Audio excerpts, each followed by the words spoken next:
Hey everybody, it's so good to see you again. Gary Glass here, and just wishing you all wonderful, wonderful days and a wonderful, wonderful week out there in social media land. And what's been going on? We're continuing to read Napoleon Hill's The 12 Miracles of Life. It's just been such a blessing.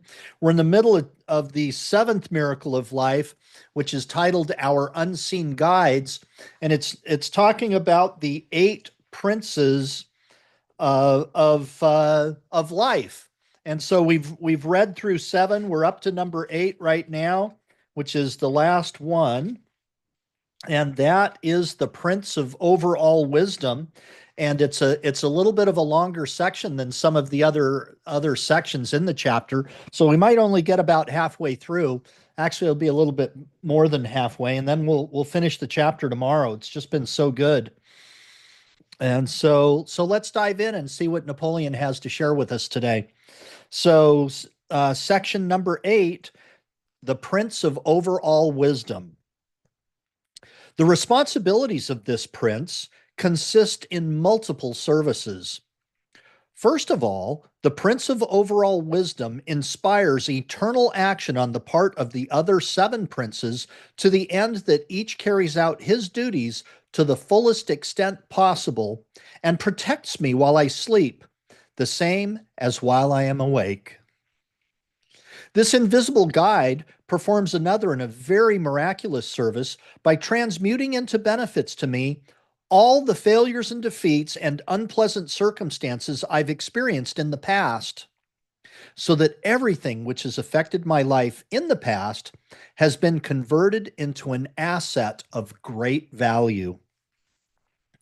The Prince of Overall Wisdom gives me guidance at the crossroads of life whenever I may be in doubt as to which road to take, and gives me the go ahead or a stop signal in connection with all my aims, plans, and purposes. There are other unseen guides at my service whose names I do not know, nor do I understand completely the full extent and nature of the service they render, except that whatever I may need to carry on my life work, or whatever I may desire to give me continuous peace of mind, always is at my command, without effort or anxiety of my part. What a blessing to have peace of mind. I hear about things that people want so often with my clients. What do and actually the very first question is in the book Think and Grow Rich. It's way up at page number one. And boy, my copy is just I've been reading it a little bit, the same copy every day for like 10 years, and so it's my copy is kind of falling apart. But that very first question at the top of page one, what do you want most, is just such a critical question.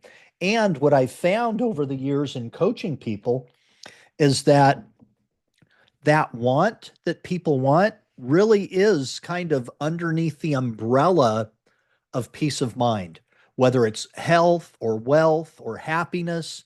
All of these things end up coming underneath that umbrella of peace of mind, whatever a person wants. So pretty cool. So Hill continues.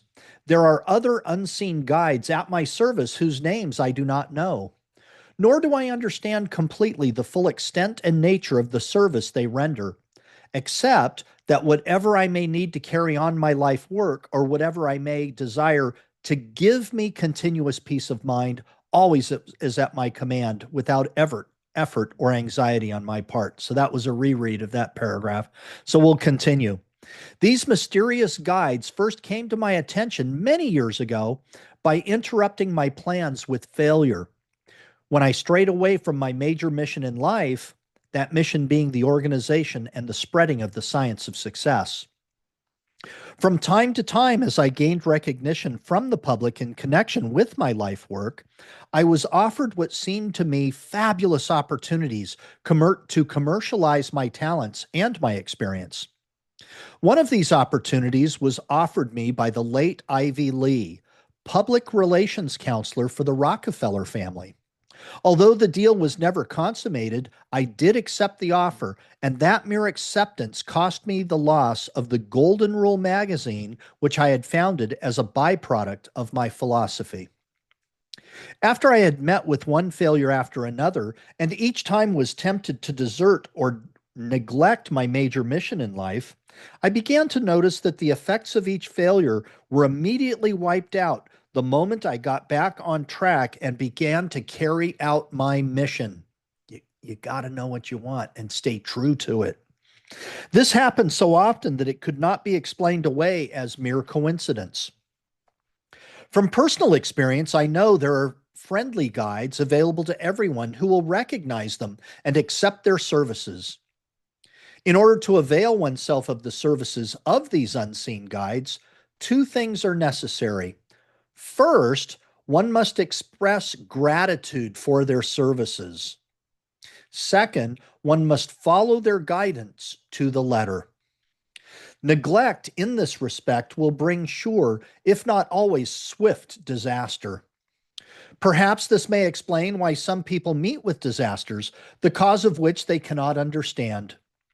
Disasters which they do not believe to be the results of any fault on their part. For many years, I was so sensitive concerning the unseen guides whose presence I had felt that I carefully avoided all references to them in both my writings and public lectures.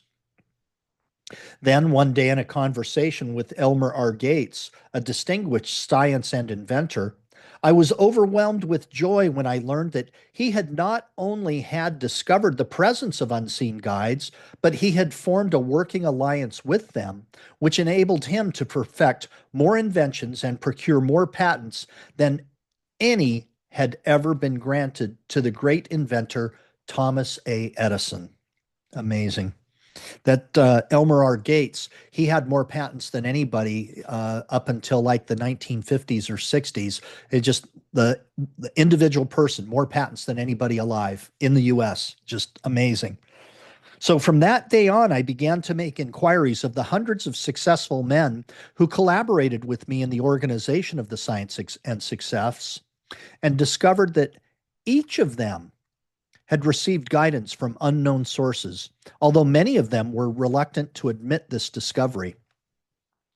So who would that include? That might and I don't know the names for certain, but I know that Hill had long relationships with Henry Ford, with Alexander Graham Bell, with the Wright brothers, with Teddy Roosevelt, with Theodore Roosevelt.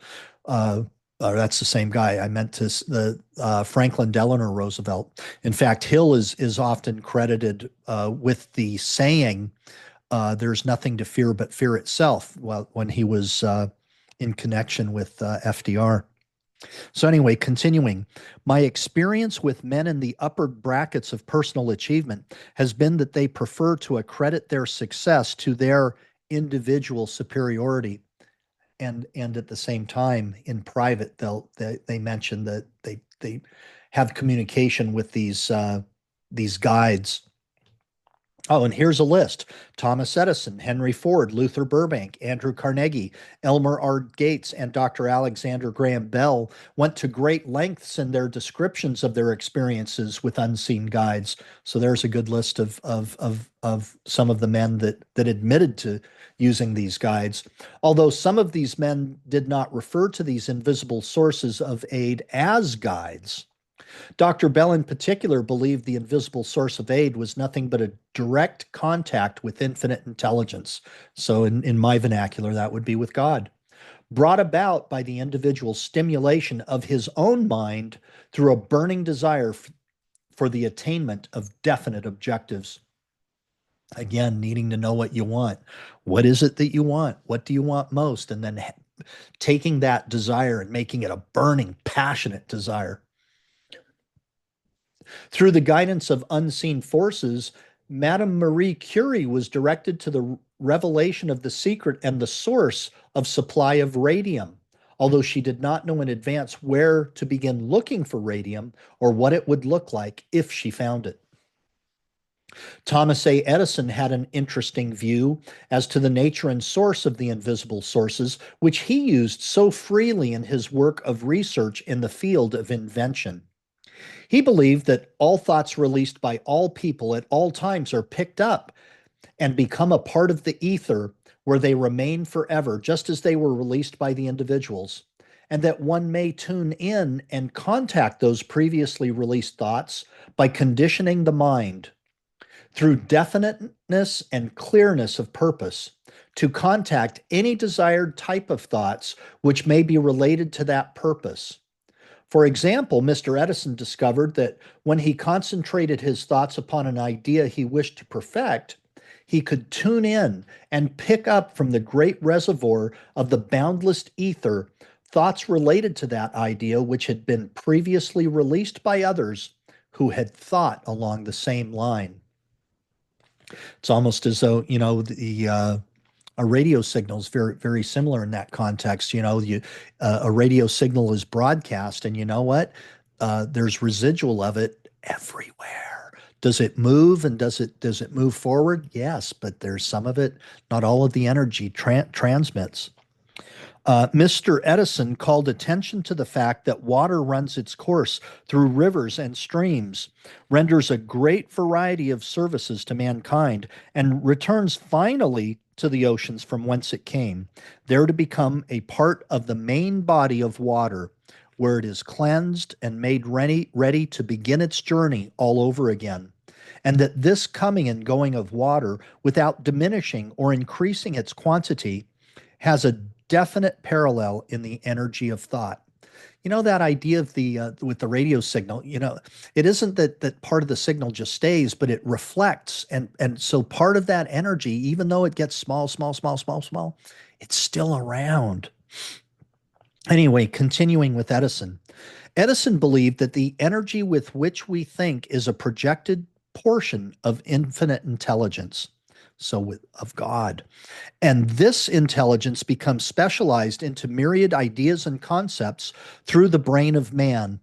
And when the thoughts are released, they return, like the water returns to the oceans, to the great reservoir from whence the energy came, and are there filed and classified so that all related thoughts are arranged together in a person's mind. Pretty cool. Mr. Edison definitely ruled out the belief of some who claim that the invisible guides are departed people who once lived on Earth. In this decision, I fully concur, for I have never found the slightest evidence indicating that people who depart from the Earth ever communicate with those who are living. In fairness to those who may believe otherwise, I frankly admit that this is only my personal opinion, and that the opinion was arrived at not by evidence, but for the lack of evidence. So pretty interesting. So that's gonna complete the little bit of reading that we had today.